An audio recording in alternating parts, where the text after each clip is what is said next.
So hi guys, there's a new chapter, and a new season of the beginning after the end. If you haven't watched the last episode of the previous season, make sure to check it out first so you can understand what happens next. At the beginning of the episode, we see Arthur Lei Win.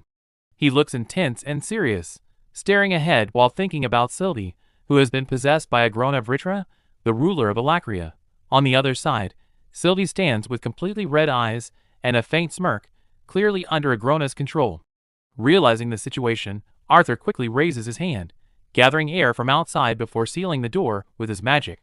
Despite his actions, he looks visibly tense as he asks, "What happened to Sylvie? Is she okay?" Agrona responds calmly, "Oh Sylvie, that's a nice name. Don't worry, I'm only using a harmless spell to communicate with you. Nothing will happen to her. She's just sleeping." Hearing this, Arthur uses his magic again to arrange chairs so they can sit and talk. Agrona notices this and says, "Well, it's nice to communicate with you, especially since you're not trying to kill me." Arthur replies coldly, "I'll kill you the moment you enter my bond. Have you gone mad?"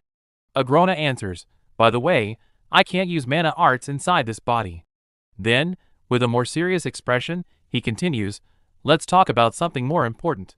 He waves his hand and adds, "I'm glad I came directly to you instead of one of your leaders. It would have been interesting to see their reaction if they knew Agrona had appeared in what they consider the safest place." Arthur narrows his eyes and asks, "What's the second reason?" Suddenly, Agrona steps closer and says, "If there's anyone on this continent I'm most interested in, it's you." Hearing this, Arthur grows even more serious, thinking to himself, "Why would the ruler of Alakria be interested in me? Whatever it is, it can't be good." Agrona smirks and says, "Look at your face. There's no need to worry. I'm not going to attack you." He lets out a small laugh. "This is just a test, and in this form, I can't really do anything anyway." Arthur responds cautiously, "You're a very strange person." Agrona laughs. "Strange? What were you expecting? A cave king trying to conquer the world?" Arthur replies, "Something like that." Agrona continues, "Well, you're not entirely wrong. But I still want to be seen well by my people. I've spent generations in Alakria, watching their morals change. Public executions used to be normal, but now people find them horrifying. It's fascinating how perspectives shift over time. That's why my people now treat the lessers like you." Hearing this, Arthur responds angrily, "So what do you consider right and wrong? You killed millions and destroyed countless lives. That doesn't sound very noble coming from you." Agrona chuckles. "And you say that while displaying my dear Jarrett's frozen body like a trophy? I don't think you're in a position to judge." Arthur pauses, briefly wondering if there's any truth in Agrona's words. Then he says, "Even so, Alakria isn't completely a wasteland. The lessers there are treated like slaves." Agrona replies, "Do you really think I don't care about the lessers?" Arthur responds, "According to the Azuras, you conduct cruel experiments on them. You breed with them and perform countless tests. That's why you were expelled." Agrona smiles slightly. "Do you know what the best kind of lie is? A half-truth." He glances to the side, as if noticing something, and continues, "Did they really never tell you why I was expelled?" Arthur asks, "Isn't it because you wanted to build an army capable of killing the other Azuras?" Agrona pulls out a horn from beneath his cloak and replies, "So that's all they told you?" He tosses it casually and adds, "Do you really think I just woke up one day and decided to slaughter my own kind?" Arthur answers firmly, "No matter what reason you give, it doesn't matter. What you're doing can never be justified." Agrona sighs, slightly disappointed. "I expected as much. Your mindset is just like his." He continues, "Let me give you a theory. Imagine you were born on this continent without magic. How different would your life be? The royal families you know wouldn't even look your way. Your peers from Xyrus? No, without magic, you would never have gone there." He pauses before continuing, "How would you feel? Basilisks are already looked down upon by other races. But imagine your own kind despising you for your lack of talent. Even Lord Indrath, who acknowledged you, wouldn't have spared me a glance."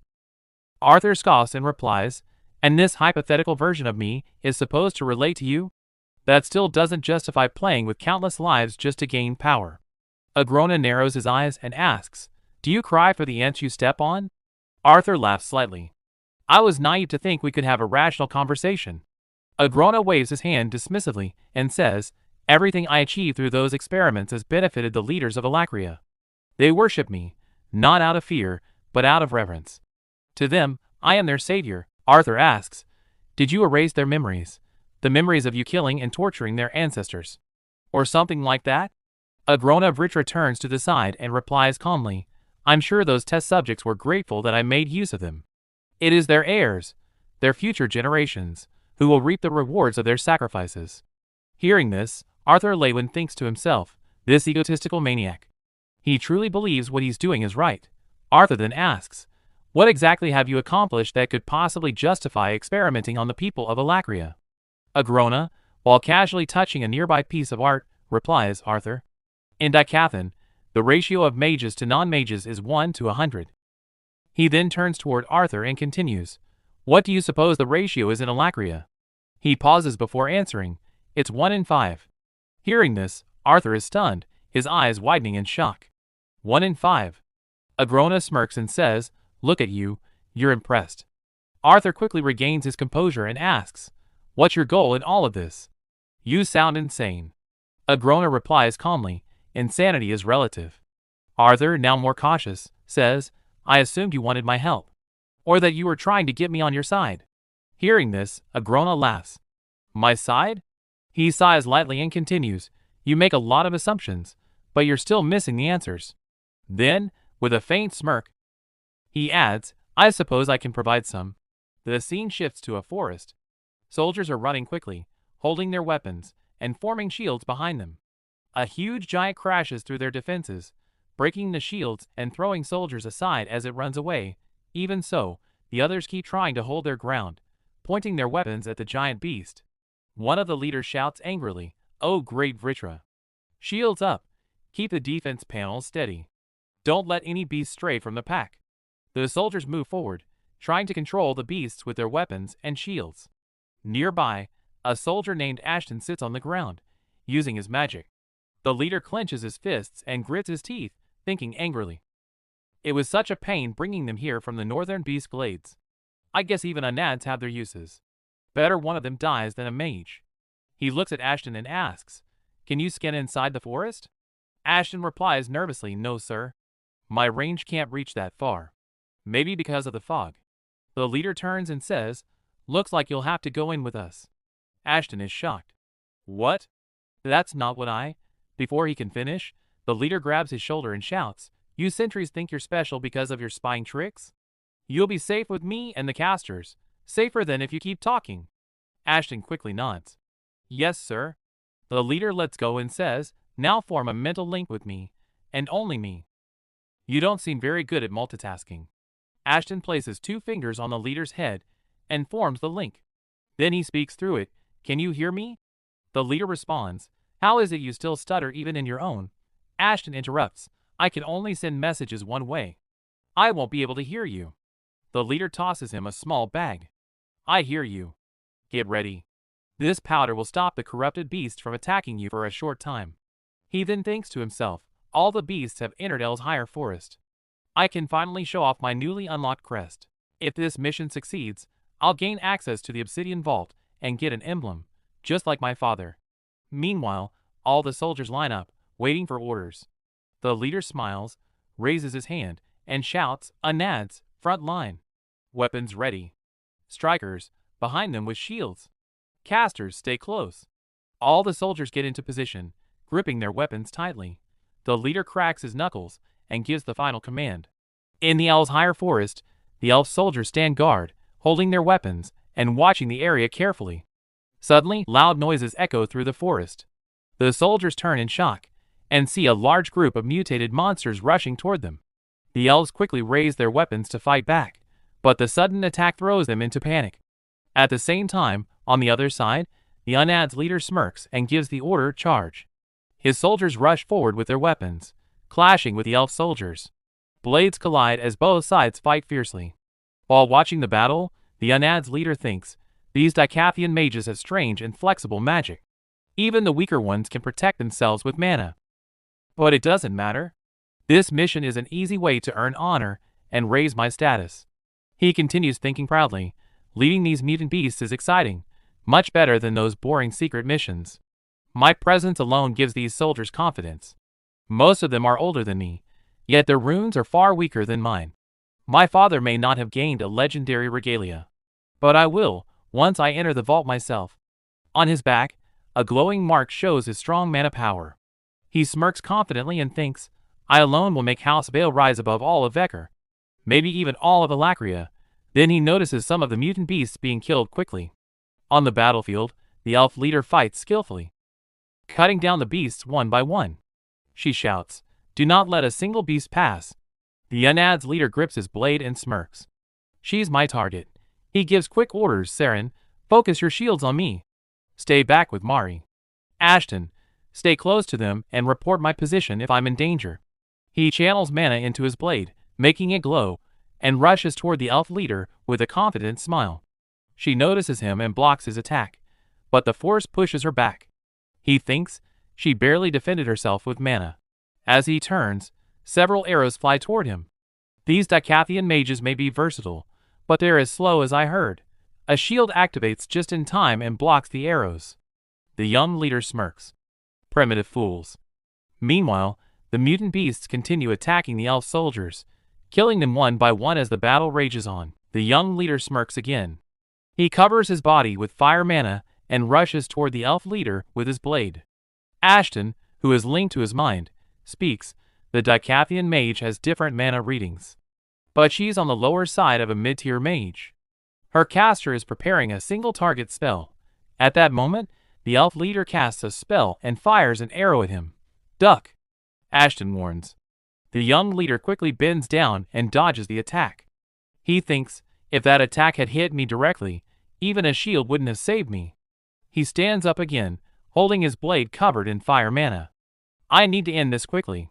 I can't waste time on one enemy. Ashton continues guiding him. To your right. The young leader moves just in time and dodges another attack.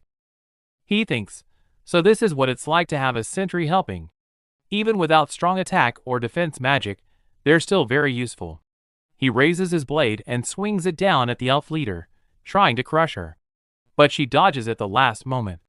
His blade slams into the ground, breaking it apart and sending dust into the air. The elf leader covers her eyes. Taking the chance, the young leader rushes forward. His fist, powered with fire mana, strikes her in the stomach. The impact sends her flying back into the trees. She falls to the ground, holding her stomach in pain. The young leader steps forward, holding his blade again. He stands in front of her, raises his sword, and smirks. This was an easy win, he thinks. Suddenly, Ashton's fearful voice echoed, freeze. Stefan, the young leader, felt a terrifying aura. His eyes widened in shock. Ashton, trembling with fear but still linked to him, said, Stefan, you need to get out of there. Now, Stefan's body began to shake. His knees felt weak as panic filled him. What is this? He thought. It feels like something is invading my soul. No. I am the son of Cardinal Vale, heir to the House of Vale. I will not be brought down. Then, just a few steps in front of him, someone appeared. It was Arthur Lewin, standing calmly with narrowed, serious eyes. Stefan stared at him in disbelief. This mage. He looks around my age. How is he this powerful? Arthur raised his hand, covering it with ice magic. Stefan tried to run, but Arthur instantly froze his movement. Stefan collapsed onto the ground. Shaking with fear, he spoke weakly. Ashton, tell Saren to. Before he could finish, he saw his own subordinates running away, leaving him behind. Breathing heavily, he fell completely to the ground, all hope gone. He turned his head toward Arthur. It wasn't supposed to be like this. On the other side, many elf soldiers had already lost their lives. Others struggled to carry the wounded to safety. Arthur looked around and thought, too many elven soldiers have died trying to protect their home. The elf leader stepped forward and said, Thank you, General Arthur, for your help. My name is Lena Imris, head of the Southeastern Unit in Elenmore. Arthur lowered his head slightly and replied, I'm sorry. All of this could have been avoided if I had arrived before the beasts reached the forest. He then remembered his conversation with Agrona Vritra and thought, is this what he meant when he said the war is moving to the next stage? How will the council deal with this? Arthur then looked at Stefan, who lay unconscious on the ground. He raised his hand and called out, "You there?" An elf soldier stepped forward respectfully. "Yes, General Arthur?" Arthur said, "Take him to the camp and treat his wounds so he doesn't bleed out." As the soldier lifted Stefan, Arthur added, "Oh, and make sure he doesn't kill himself. I need him alive." The scene shifts to the campus. In one part of the campus, Stefan Vale is tied up with ropes. A magic spell has been cast around the area so no one can hear his voice. Soon, Arthur Lewin arrives. Inside, Stefan struggles and shouts angrily, "My arm! Where is my arm? Someone answer me right now!" Arthur enters and silently observes him for a moment. Stefan continues shouting, "If you primitive beasts know what's good for you, you'll untie me. I am of the Vale bloodline, a distinguished family." Before he can finish, Arthur slaps him to shut him up. Stefan lets out a small laugh, shocked. "You slapped me? What's your name?" "I'll." Before he can finish, Arthur grabs him by the neck and lifts him slightly. "I don't think you understand the gravity of the situation you're in," Arthur says coldly. With his other hand, he creates a lightning spell. Stefan's voice trembles. "Unhand me! What are you doing?" As Arthur looks at him, he remembers a conversation with the Grona. "I think it's hardly fair to act like your side is better than mine. Do you shed tears for the ants you step on?" Unable to hold back, Arthur strikes Stefan's face with the lightning. Stefan screams in pain. Arthur strikes him again. Stefan's body trembles violently. "It feels like I'm on fire." Arthur grabs his head and says calmly, "Your nerve endings are a little fried and confused right now. But that's just the beginning." He presses the lightning-covered hand against Stefan's head. Stefan's eyes widen in shock as he screams. But suddenly, Arthur stops. For a moment, he stares at him, almost unable to believe what he's doing. Stefan, still in pain, weakly begs, "Please. Why are you doing this? What do you want?" "I'll give you anything." Arthur replies coldly, "Your name?" "Why do you need to?" Arthur forms lightning again. Terrified, Stefan quickly answers, "Stefan Vale." Arthur nods slightly. "Stefan, your family, your bloodline, is prominent. Am I correct?" "Yes." "I won't kill you if you cooperate. Your condition depends on how honestly you answer my questions. Do you understand?" Arthur releases a small burst of mana to intimidate him. "I understand," Stefan says in fear. Arthur crosses his arms. "Good. List all the members of the Vale house and your relationship to them." Stefan replies, "Lucia Vale, my sister. Izora Vale, my mother. Colonel Vale, my father." Hearing the name Colonel Vale, Arthur recalls it from Yuto's memories. Arthur continues, "What is the awakening process?" "It's a ceremony that unlocks a child's first mark, allowing them to become a mage." Arthur places his hand on his chin. "What's the difference between a mark and a crest?" Stefan hesitates, wondering how Arthur already knows this. "A crest is stronger. It grants a deeper understanding of a specific type of magic." Arthur thinks carefully. "Is a crest the highest level?" "No. After crests come emblems, and then regalias." Arthur's eyes grow colder. "How strong are regalia users compared to retainers?" I don't know. The strongest mage in my family is only an emblem holder." "I swear on the name of Vritra." Arthur sighs. "They treat the Vritra like gods." He asks again, "Do you know how many emblem and regalia holders are currently in Daikathan?" "My commander is an emblem holder, but he answers to a regalia holder." "I don't know the exact numbers." Arthur realizes Stefan is too low-ranking to be very useful. But Stefan quickly adds, "I do know something else. This wasn't the only attack on the forest. Several other troops are heading north right now." Arthur turns and begins to walk away. Stefan pleads desperately, "That's valuable information, right? Please let me go. You promised." "I answered all your questions truthfully." Arthur walks outside, seeing wounded soldiers and dead bodies. Without looking back, he says coldly, "I told you. I wouldn't kill you." Then, with a slight smirk, he adds, "Elven soldiers. Do whatever you want with him." The scene shifts to the forest. Arthur walks alone. He recalls Agrona saying, "I advise you to make a choice soon. We are moving to the next stage of this war, and it won't benefit your side." The thought troubles Arthur. He sits down beside a tree. Should I have told the council about Agrona? He wonders. No one knows about this threat. Except me and Sylvie. He takes out a water bag from his storage and drinks.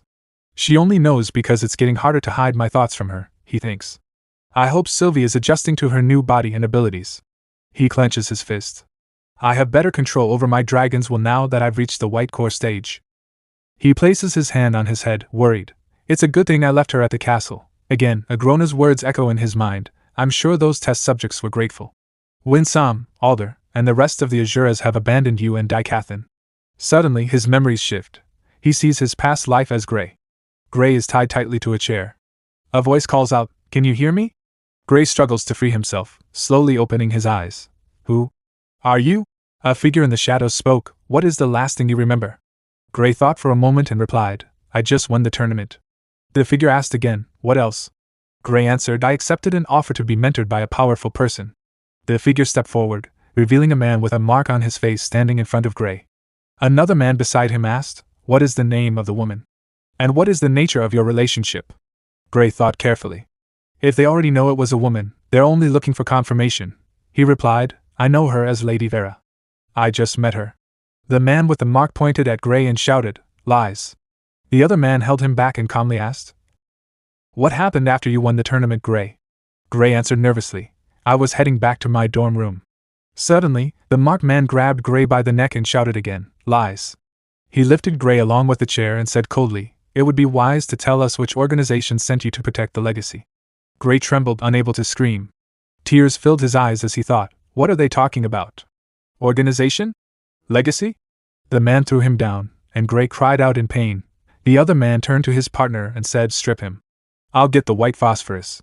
After removing Gray's clothes, the man held 2 small containers and said, "I believe you have information we need. Fortunately for you, we need you alive. For now." Gray thought weakly, "How long was I unconscious?" The man opened a bottle and said, "If you are who we think you are, you may have prepared for this. But if we are wrong, then this will be very uncomfortable." He dipped his gloved fingers into the substance and added, "This will hurt." Gray panicked. "What are you talking about?" The man pressed it onto Gray's chest. Gray's voice shook. "Wait. What are you doing? Please." Moments later, the man ignited it. Gray screamed in pain, his body shaking uncontrollably. Again, the man repeated it. "Don't do this," Gray begged. But the burning continued, and Gray screamed even louder. It became hard to track time, Gray thought. They would hurt me, then stop, giving me false hope. Only to start again. Before they could continue, Gray cried out, "I'll tell you anything. Everything. Just stop." The man nodded. "That's better." He held the containers in his hands and said, "Now, I'll tell you a story. And you'll fill in the gaps if you want to avoid more pain." He continued, "Your name is Gray. Headmaster Olivia Wilbeck took care of you since infancy. The orphanage was your home. Correct?" Gray nodded weakly. The man leaned closer. "Which military institution trained you to become the legacy's protector?" Gray replied, "I've only completed my 2nd year at Cyrus Academy. I've had no prior training." The man clenched his teeth in anger. "So you're saying you defeated skilled fighters without training?" "I had help from my friends. But why would Wilbeck," the man interrupted angrily, "allow the legacy to walk around publicly with ordinary children?" Gray looked at him in confusion. "What is this legacy you keep talking about? I've never heard of it." The man's eyes widened. He stepped closer and said coldly, "There are only 2 things I want to know, Gray. Which organization sent you? And how much is the country of Trident involved in publicly announcing Lady Vera as your mentor?" He pressed the substance against Gray's cheek. Gray, terrified, whispered, "Please." The man lit a flame and brought it closer. "I don't know," Gray cried, sweat running down his face. Just as the flame was about to touch him, a sword suddenly appeared and struck the man holding the flame in the neck. Before anyone could react, another strike hit the marked man, sending him flying backward. A calm voice said, "You're safe now, kid." Gray's eyes filled with tears as he struggled to stay conscious. Standing before him was Vera, his mentor. She had come to save him. After taking a rest, Arthur took to the air using his magic. As he flew, he thought, the sensation of flying is exhilarating. He turned to look back at the forest and considered, Lena and her elven forces will be better off with General Aya, given her experience with the terrain. A small smile formed on his face as he surged forward at full speed. "I should head back to the castle.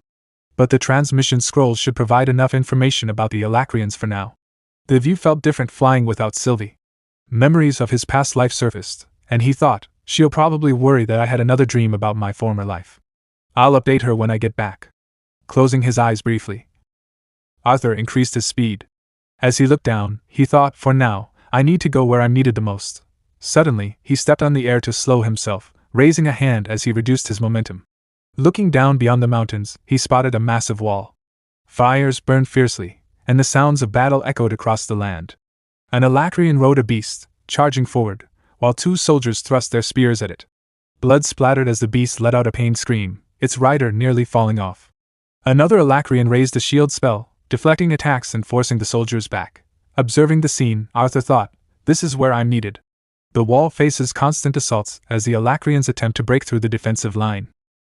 I've read many reports about these attacks, but this is the first time I'm witnessing it myself. At that moment, someone atop the massive wall aimed a fire spell at him. Arthur instantly noticed the attack, turned, and raised his hand, effortlessly blocking it before redirecting the flames downward. The soldier who had cast the spell stood frozen in shock, unable to comprehend how Arthur had stopped it so easily. In the next instant, Arthur rushed toward them. Panic spread among the soldiers as he descended, landing firmly on the rooftop of the massive wall. The force of his arrival sent a powerful gust of wind swirling around them. "General!" someone shouted. The captain of the soldiers stepped forward, standing in front of Arthur Lewin, while the others saluted behind him.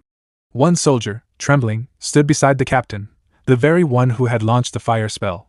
"My sincerest apologies for my subordinate's grave mistake," the captain said, bowing deeply. He forcefully pushed the soldier's head down as well. With anger in his voice, he added, "We had not received any notice that a lance would be visiting the wall. He mistook you for an enemy. I will reprimand this fool and see to his punishment immediately." Arthur Lewin smiled faintly, thinking, "It's been a while since I've been treated like this." Still smiling, he replied, "There's no need. I arrived unannounced from the Beast Glades, so the confusion is understandable." He then turned his gaze to the nervous soldier and said, "Good eye, soldier. But next time you encounter an unidentified threat, report it to your superiors immediately. Understood?" The soldier straightened, still visibly nervous, and saluted. "Understood, General." Arthur Lewin stepped forward and asked the captain for his name and position. The captain walked alongside him and replied, "Captain Albinth Kelris of the Bulwark Division." Arthur turned to him with a slight smile. "Well then, Captain Albinth Kelris. Let's talk strategy." As they descended the stairs, Captain Kelris began to explain, "My division primarily consists of workers responsible for maintenance and construction of the wall. The constant stray attacks keep them busy. I submit daily reports on repairs, resources, and supplies." Arthur observed the soldiers as they worked tirelessly to reinforce and protect the wall. Nodding, he said, "Quite impressive. Calling this place the wall is quite misleading. When it's so much more," he thought. As they descended deeper along the wooden stairs, a loud noise echoed throughout the structure. "Please excuse the noise, General," Captain Albinth Kelris said. "I've been told it can be quite overwhelming for those who aren't used to it." "Overwhelming indeed," Arthur Lewin replied. "But I regret taking so long to visit. The floors from here on are accessible to civilians as well," the captain explained. As they reached the next level, several soldiers noticed their captain. Two of them quickly stepped forward and saluted him. The captain immediately frowned and snapped, "Why are you saluting me in the presence of a lance?" The soldiers' eyes shifted toward Arthur, widening in surprise. Realizing their mistake, they quickly saluted again. "General!" Arthur let out a small laugh. "One salute is enough." "Yes, sir," the soldiers replied nervously. They continued walking, the heat increasing as sweat formed on Arthur's face. He wiped it away and asked, "Is there a fire nearby?" "We're passing through the main forge," Captain Kelris answered. "There's always a lot of heat and smoke here." The floor was filled with activity. Workers labored intensely, using magic to operate massive machines that released bursts of steam into the air. Arthur looked around in surprise, thinking, the mechanisms behind this wall are incredible. He paused in front of a huge piece of machinery, studying it closely. This looked similar to an old steam-driven hammer from Earth. But how? Then he noticed the use of gravity magic. One worker held a glowing piece of iron while another manipulated it with gravity, shaping it with precision. Nearby, two more workers used fire magic to heat and mold the metal. As they continued descending, Arthur kept glancing around, carefully observing every detail of the process. Eventually, they reached the civilian district. Captain Kelris turned to him and said, "The wall is quite the marvel, isn't it?" "It's amazing," Arthur replied, looking around. "The infrastructure and population have grown so much in just a few years. There's practically an entire economy here." "Exactly," the captain said as they walked on. "Since there's no law mandating service in the war, we offer rewards to adventurers who volunteer. They earn easy money, and we gain able-bodied mages and fighters. There is occasional tension between the soldiers and the adventurers." Arthur watched as children ran past, laughing and playing. A faint smile crossed his face. "But everyone here shares a common enemy beyond these walls," Captain Kelris finished. As they continued walking, Arthur Lewin's eyes drifted toward a group of adventurers. One of them, holding a sword, spoke to a nearby merchant. "Would this really stand a chance against a mutant?" the adventurer asked skeptically. The merchant let out a laugh. "Would any of us?" he replied before adding, I'm just kidding, of course it can. I'll pass, but thanks, the adventurer said, shaking his head. On the other side, another merchant approached Arthur, offering him a pair of boots at a discounted price. Arthur simply waved his hand, indicating he didn't need them. He then glanced back at Captain Albert Kelris and asked, Are the merchants here because of the adventurers? Yes, sir, the captain replied. They're restricted from operating on the main supply route, so they set up shop here instead. As they moved down to a lower floor, Captain Kelris continued, Even though the taxes here are quite high, they still come in droves. Without them, we'd have to worry about supplying food, clothing, weapons, and even entertainment for thousands of mercenaries. Arthur listened as they walked. We pay the adventurers, the captain went on.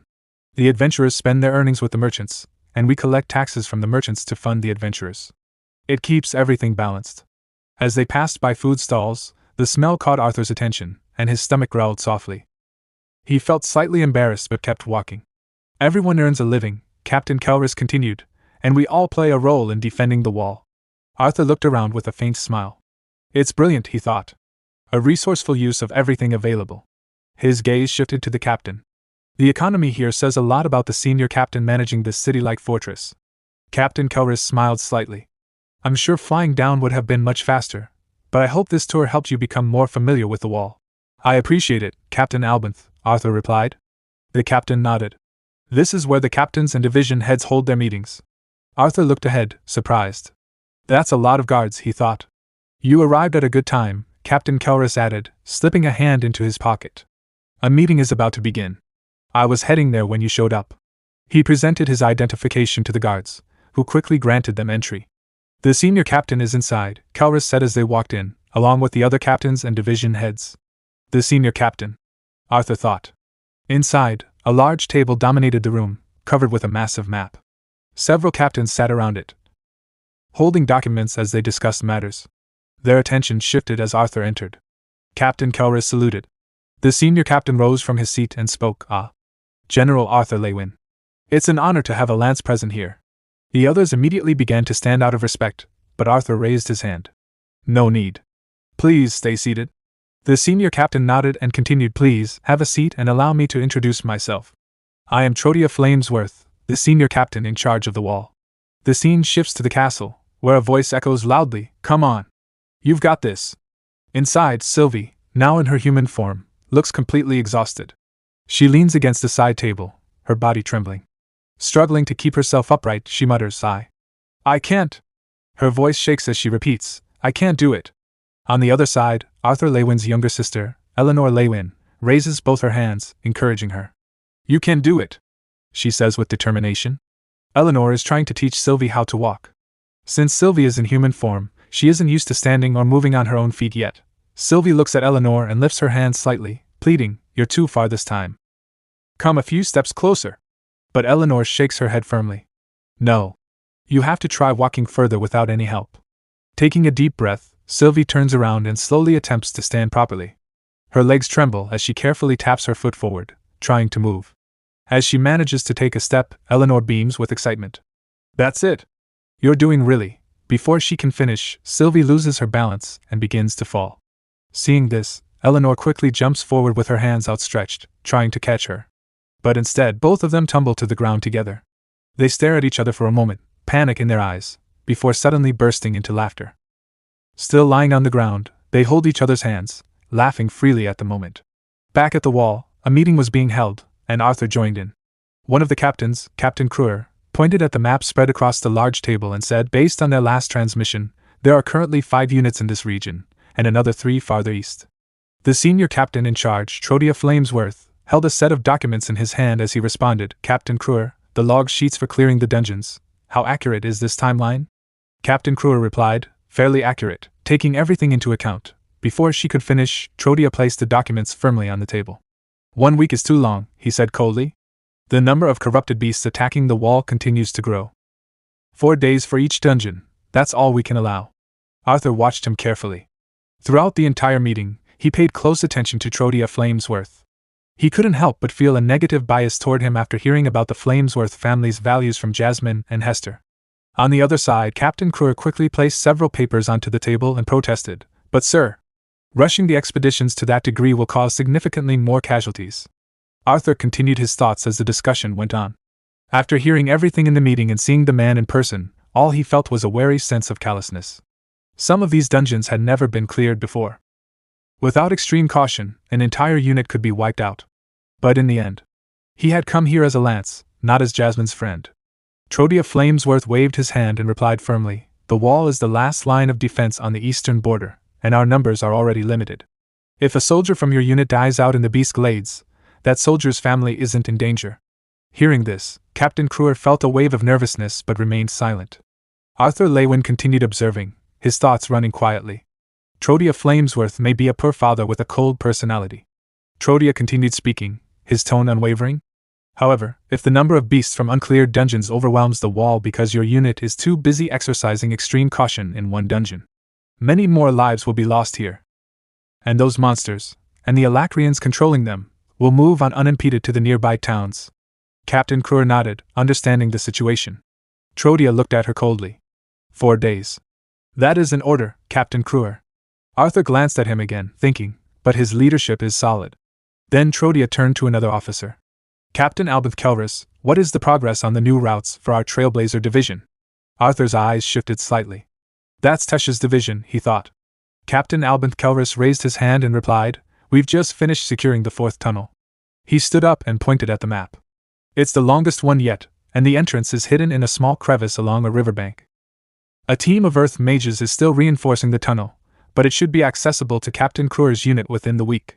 Trodia responded without hesitation, "Pull back a fourth of the workers and have them work at night instead. We were forced to flood another route just last week because its location had been compromised. Securing more underground routes is a priority." He then turned back to Captain Kruer. "Are there any updates on locating new teleportation gates?" Captain Kruer replied, "We've only allocated a single unit to scouting for gates. I'll need more time." Arthur spoke up, slightly puzzled. "Teleportation gates?" Trodia gestured lightly and explained, "Yes. The attacks on the wall are constant, and we send new troops every day.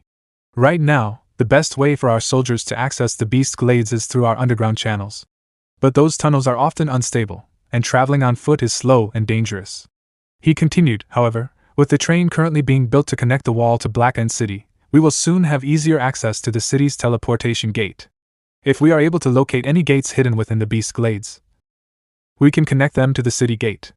That way, we can move troops without hours of marching through unstable tunnels." Arthur asked, "How are you certain that there are any teleportation gates in the Beast Glades?" Trodia replied calmly, "We're not. Which is why we're only expending a limited amount of resources on the search."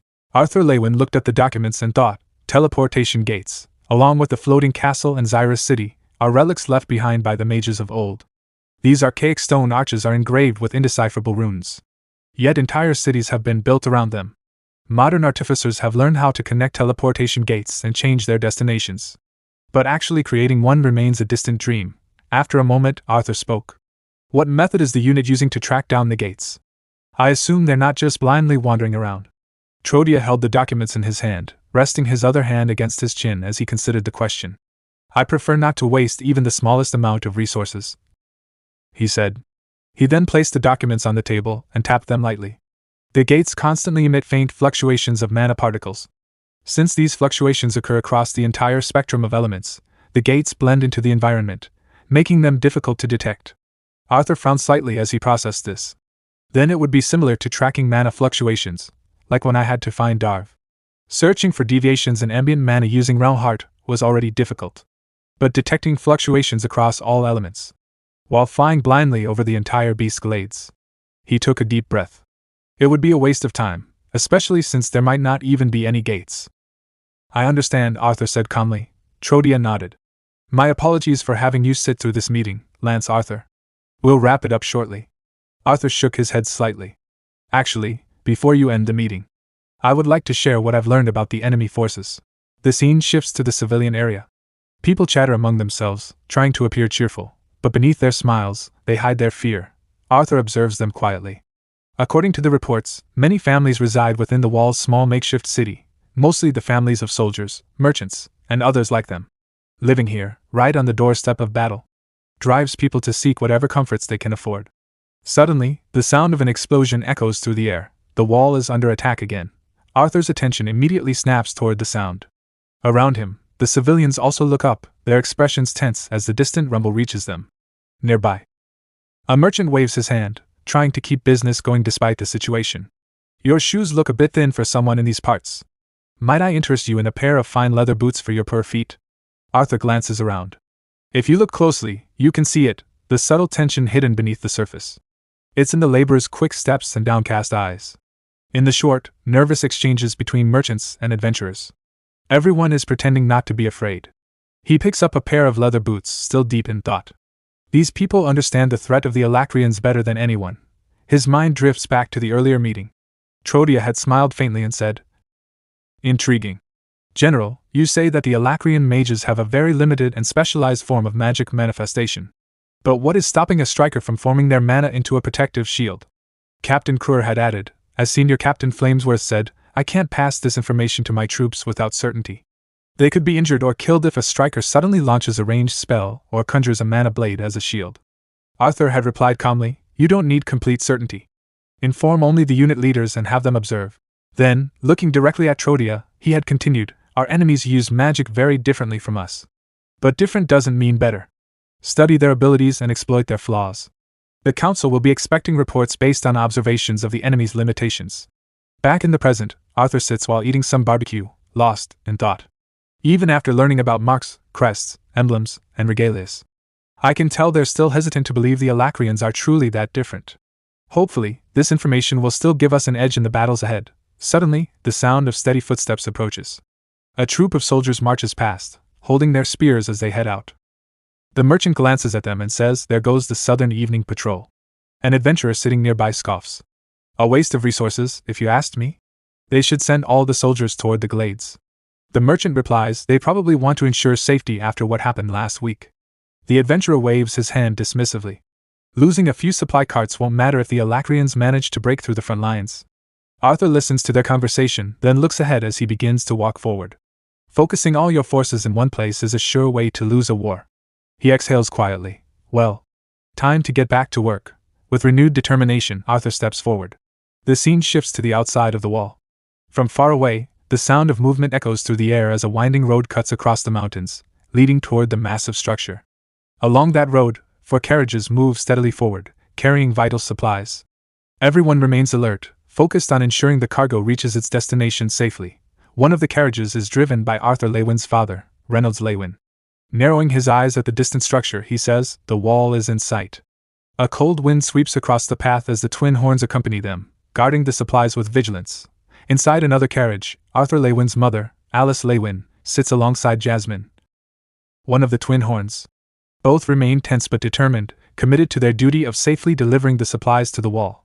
Suddenly, one of the creatures pulling a carriage lets out a loud, panic scream. Hearing it, Reynolds' gaze snaps toward the source. His expression shifts to shock as he quickly grabs the reins, trying to steady the frightened beast. "Stay alert!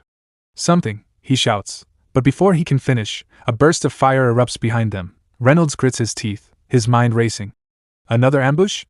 One of the carriages is set ablaze, and the creatures pulling it shriek in agony, terrified by the flames. At the same time, Jasmine and the twin horns take their positions, raising their bows and preparing to counterattack. The fire spreads chaos among the convoy. The panicked creatures struggle wildly against their restraints. Despite Reynolds' efforts to calm them, they refuse to settle. With a violent jerk, one of the creatures breaks free and bolts down the road, dragging the carriage out of formation. Angela Rose dropped to one knee, quickly locating the source of the ambush. Raising his staff, he cast a spell and pointed ahead. "Over there!" A wave of magic shot forward, striking an Alacrian soldier, only for the enemy to raise a barrier and block the attack. At the same time, Alice Leywin and Jasmine leapt out of their carriage.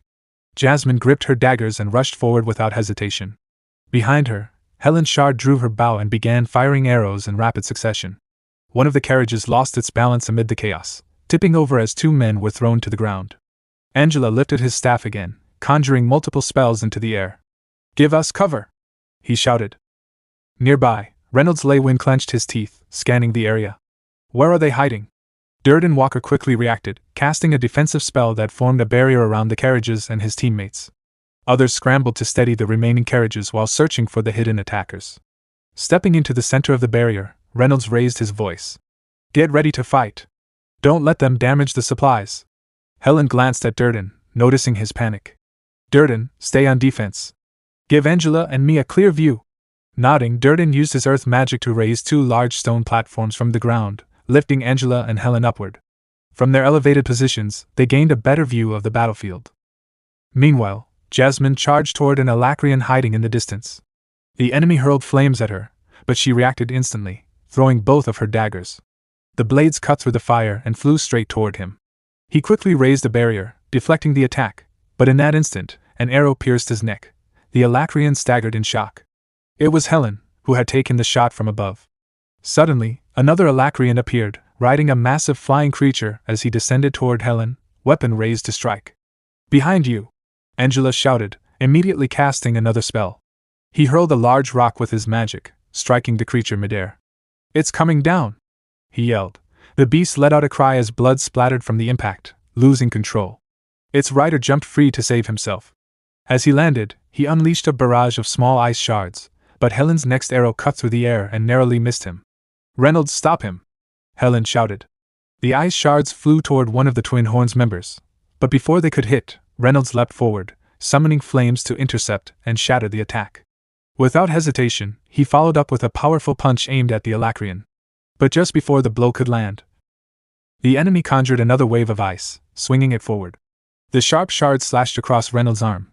He gritted his teeth in pain as blood seeped from the wound. Move aside, the Alacrian sneered. Clutching his injured arm, Reynolds stood his ground, unwavering. Never. From above, Helen Shard fired a volley of arrows at the Alacrian. The enemy reacted quickly, raising a barrier that blocked every shot. At the same time, a wave of magic from Angela Rose surged toward him from another direction, but once again, the Alacrian reinforced his barrier and stopped the attack. Then, suddenly, his attention snapped elsewhere. Without warning, the barriers surrounding him shattered, leaving him confused and exposed. Still gripping his ice dagger, he turned toward the disturbance, only to realize too late what was happening. Seizing the opportunity, Reynolds Lewin charged forward, his fist engulfed in flames. In a single decisive strike, his blazing punch slammed into the Alacrian's chest, burning straight through it. The enemy collapsed to the ground, defeated. Reynolds and the members of the Twin Horns remained standing, breathing heavily from the battle. Moments later, a figure appeared in front of them. Reynolds immediately noticed and tensed, before recognizing him. It was Arthur Lewin. Arthur stood calmly, holding a captured Alacrian by the collar. I left this one alive for questioning, he said, tossing the prisoner down beside the supply beasts.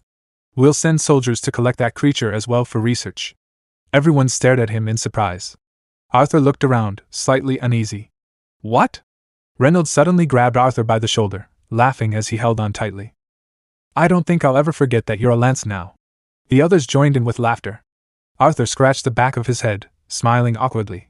Soon after, the convoy resumed its journey and finally arrived at the wall. The carriages passed through the gates, the supplies safely delivered as soldiers moved in to secure everything. Arthur stood to the side, watching as the supplies were handed over. That was my first time seeing the Twin Horns fight in years, he thought. They know exactly how to play to each other's strengths and cover each other's weaknesses. It's clear they've built that through years of experience and shared battles.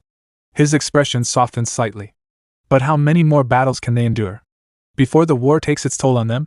A gentle hand tapped his shoulder, pulling him from his thoughts. He turned to see his mother, Alice Lewin, looking at him calmly. As they walked together toward the mess hall, Reynolds spoke up, glancing at Arthur with curiosity. I can't even sense your core anymore, Arthur. How strong have you gotten? Arthur smiled. I reached the white core not too long ago. Reynolds burst into laughter, clearly proud. Did you hear that? He said to the others. Alice gestured for the Twin Horns to sit with him, waving her hand warmly. Reynolds then leaned forward, pressing his forehead lightly against Arthur's, smiling. My boy. Arthur couldn't help but smile back, feeling a quiet sense of happiness. Watching them laugh together, Arthur felt a quiet warmth in his chest. Even though I knew my parents handled deliveries to and from the wall, I never expected to run into them here. It felt almost like luck, being able to share a meal with the Twin Horns again. As they ate, Reynolds looked at Arthur and said, We send your sister messages every time we return to Black End. Arthur paused mid-drink, surprised. Really? Ellie never told me about that.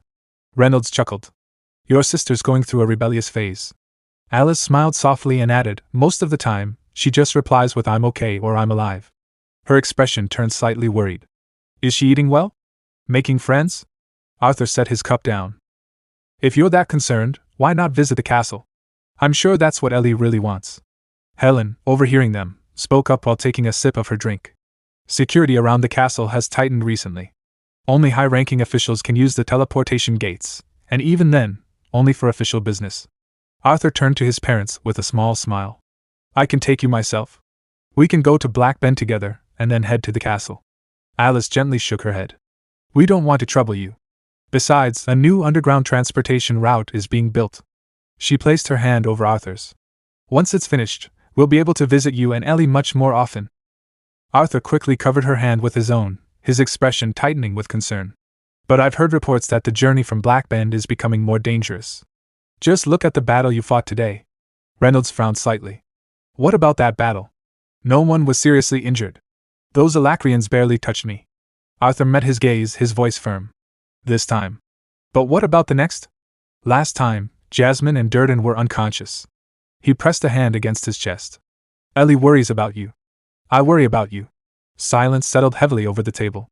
The twin horns shifted uncomfortably, unsure how to respond. Angela suddenly stood up, forcing a nervous smile.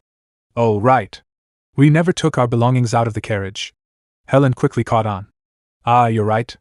We'd better grab them before anything gets stolen. They began to leave, gesturing for the others to follow. Durden and Jasmine stood as well, with Durden awkwardly adding, I wonder where our waiter went. Soon they were gone, leaving Arthur alone with his parents. Alice looked at him gently. Arthur, our responsibilities here may not be on the same scale as yours as a lance, but we're still doing our part in this war. We're fighting to end it. Just like you. Arthur shook his head. You're putting yourselves in danger. Everyone is in danger while Dicathan is at war, Alice replied calmly. Even you, Arthur. Yes, but I can handle it. Arthur snapped. Reynolds' expression hardened. Do you realize how hypocritical that sounds? He said sharply. So it's fine for you to risk your life, as long as Ellie, your mother, and I stay locked away somewhere safe? Abandoning our responsibility to our kingdom? Arthur's anger flared. I'm fighting this war to protect you. What if something happens to you or Mom while I'm away on a mission? His voice tightened. Even Ellie. The reason she's training so hard is because she wants to join you. What if she dies too, like Adam? That's enough. Reynolds snapped, clenching his teeth.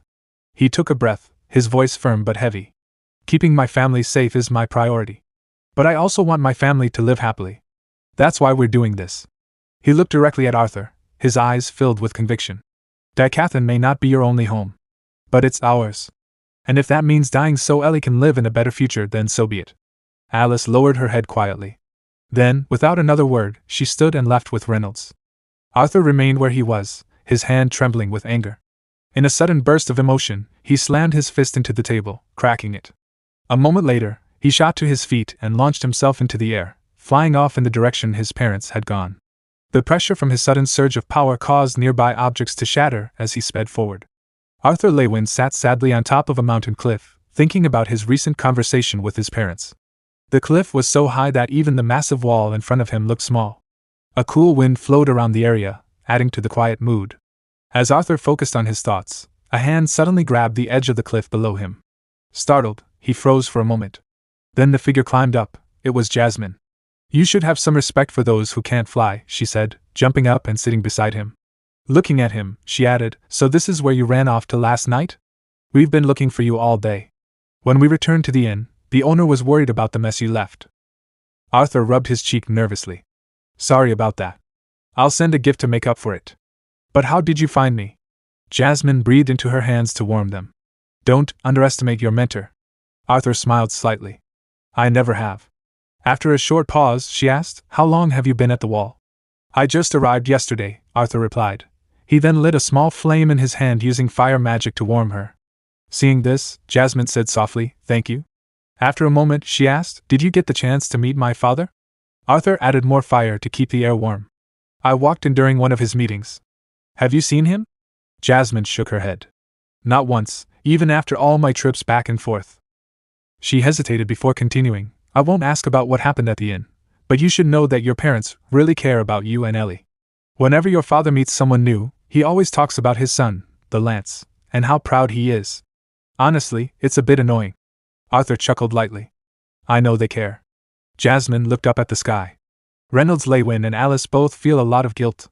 No matter what we say, they blame themselves for not being there when Adam died. Arthur lowered his eyes, silently taking in her words.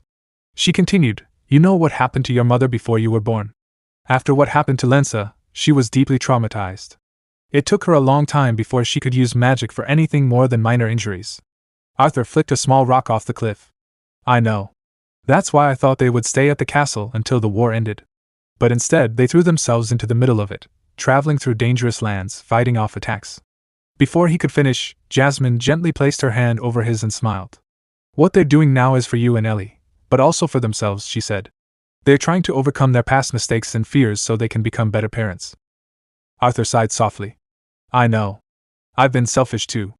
I think all of us just need time to adjust." Jasmine looked at him with a hint of sadness. Don't let your relationship with your parents turn out like mine with my family. There was a time when we could have fixed things, but I kept running away. And my father's pride kept him from reaching out." The wind continued to blow as the two sat quietly, lost in their thoughts. Arthur Lewin felt a sense of relief after hearing Jasmine's words. He looked at her and said, "Thanks, Jasmine." Jasmine quickly replied, "You better be thankful. My jaw is sore from all this talking." Despite her complaint, they continued talking, sharing stories. Some were light and funny, while others were heavy and serious. Arthur told her about his time with the Azuras, how he had defeated a Vritta retainer, and about Sylvie's human form. Hearing this, Jasmine was clearly surprised and shocked. In return, she shared stories about the adventures of the twin horns. They spent the entire night catching up. After a while, Jasmine stood up and stretched her arms. With a small smile, Arthur said, "Thank you for everything." Jasmine gently patted his head. Then, using her magic, she leapt off the cliff, leaving Arthur alone.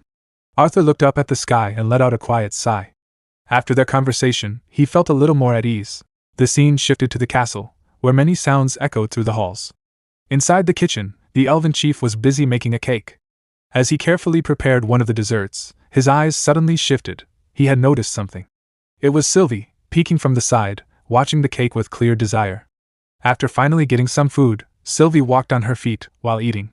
She thought to herself, "How does Arthur do this all the time? It's so tiring to use mana just to walk." Behind her, a maid watched her curiously. As Sylvie stepped forward, she heard a voice coming from a nearby room. "I think I'm ready." "No, I am ready." "Ah. Does that sound too desperate?" Hearing this, Sylvie quietly snuck inside. It was Eleanor Lewin, talking to her beast. Sylvie asked politely, "What are you doing?" Startled, Eleanor quickly waved her hands. "Nothing." Sylvie smiled and gently wiped her face with her hand. "We should head down. Arthur Lewin will be arriving soon." A few minutes later, Arthur Lewin arrived at the castle. Heavy rain was falling outside, leaving him completely drenched as he stepped in. He paused at the entrance, trying to shake off the water. The servants bowed their heads, welcoming him back. Sylvie and Eleanor Lewin, along with her beast Boo, were also there to greet him. As Arthur moved forward to hug his sister, Ellie noticed how wet he was and quickly stepped back. "Since you're completely soaked, can we skip the hug?" she said. Meanwhile, Sylvie was busy eating her food. Arthur ignored Ellie's protest, laughed, and pulled her into a hug anyway. "No way. I want the real thing. I just bathed," Ellie shouted, trying to push him away. Arthur continued hugging her, as she struggled. Then he looked at Sylvie and said with a smile, "I see my fearsome dragon is growing into a healthy young girl." Sylvie paused and asked through their bond, "Did something happen?" Arthur replied, "We'll talk about it later." He then released Ellie and raised his hand, using wind magic to dry both of them with a gentle gust. As they walked together, Ellie spoke excitedly, "I broke into the light red stage while you were gone. I've been training with Boo every day. Even Commander Virion praised me. He said I'm way ahead of other conjurers my age." Sylvie rode on Boo, quietly listening to their conversation. Ellie continued, "I might even be able to skip the mandatory soldier training." Arthur smiled, but his thoughts drifted. "She's getting bolder about joining the army. What would our parents say? I didn't get to talk to them again before I left. Maybe if they were here, Ellie wouldn't be so eager to fight." Noticing Arthur seemed distracted, Ellie spoke again with a smile. "You know, Princess Kathleen has been really helpful too. She's been sparring with me and helping me improve my mana control." Arthur quickly responded, "You know, I can teach you magic when I'm free. I was a professor at Cyrus Academy, after all." Ellie rubbed her cheek awkwardly. "For like a semester." Then she folded her arms and said calmly, "Thanks for the offer, but I think learning from you would just discourage me." Arthur frowned slightly. "What do you mean?" Ellie looked up at him. "I know we're only 4 years apart, but we still share the same blood. You're already a white core mage and a quadra elemental. If you tried to teach me, I'd just end up comparing myself to you. Arthur looked at her quietly, a bit saddened. Suddenly, Sylvie turned while riding Boo, laughed, and waved her hand. It's okay. Your brother's talent is considered an anomaly even among Azuras. Don't compare yourself to a freak like him. Arthur scratched his head awkwardly. Freak is a bit harsh, isn't it? Ellie laughed. No, I think freak describes you perfectly in this case. They all laughed together. After a while, Ellie and Boo said their goodbyes. Arthur and Sylvie waved back as they left. Nearby, a servant respectfully stepped forward and opened a door, guiding Arthur inside. As Arthur entered the room, his eyes widened in surprise for a moment. The old man sitting in the chair waved his hand and said, "Ho, if it isn't the young Lance." Arthur Lewin looked at him and smiled nervously. "I see the meetings have taken a toll on you." The old man yawned and stretched his arms. "I didn't even want to join this little club in the first place, but it couldn't be helped. My back hasn't been this sore since the days my mother used to whip me as a child." Arthur stepped forward with Sylvie. "Councilman. Councilwoman." Virion Erelith looked at him. "You've finally arrived." The Elven Queen and Princess welcomed Arthur back, while Queen Priscilla Glader said calmly, "You've come at a good time, General Arthur." Prince Curtis Glader, holding a stack of documents, added, "Yes, we were waiting for your return to continue discussing your report." Arthur glanced at Virion, confused. "Continue?" Virion smirked and tapped his finger, as if to say, "Did you really think you could avoid this meeting?" Arthur sighed inwardly. "That's why I sent a transmission scroll with all the necessary information." As Arthur and Sylvie took their seats, Virion spoke, "General Arthur, your report mentioned 2 separate but coordinated attacks near Elenwar. Is that correct?" Arthur nodded. "Yes, that is correct. I have nothing new to add." Prince Curtis spoke up, "Then let's get straight to the point. I believe we should keep our forces as they are and send reinforcements to the Elshire Forest only when necessary." The Elven Queen looked at him seriously. "Councilman Blaine, your suggestion implies that you do not consider Elven territory worth defending." Curtis frowned. "Don't twist my words, Councilwoman Muriel. This has been the enemy's only attempt to enter Elven territory. Compare that to the near-daily attacks on the wall. It should be obvious that protecting Sapin's borders takes priority." The Elven Prince responded firmly, "No one is saying that defending the Elshire Forest should take priority over Sapin. However, just as Elven soldiers are stationed at the wall to help protect Sapin, there should be a consistent defense along the forest borders as well." Queen Priscilla waved her hand dismissively. "The Elshire Forest itself is a natural defense. Its mana-laden fog has deterred outsiders for generations. The attacks from yesterday would have failed eventually, even if those units had been left alone." The Elven Queen clenched her fists in anger. Across the table, the old Earth Mage tapped his fingers silently. Priscilla continued, "The Alacrians and beasts would have gotten lost and starved long before reaching any of Elenwar's cities, even those near the borders." Suddenly, the Elven Prince shouted, "The forest is still part of the kingdom of Elenwar. There are tribes living outside the main cities. By your logic, we might as well abandon the wall in Sapin and sacrifice the border cities to reduce the land we need to protect." Prince Curtis snapped back, "That is not a fair comparison.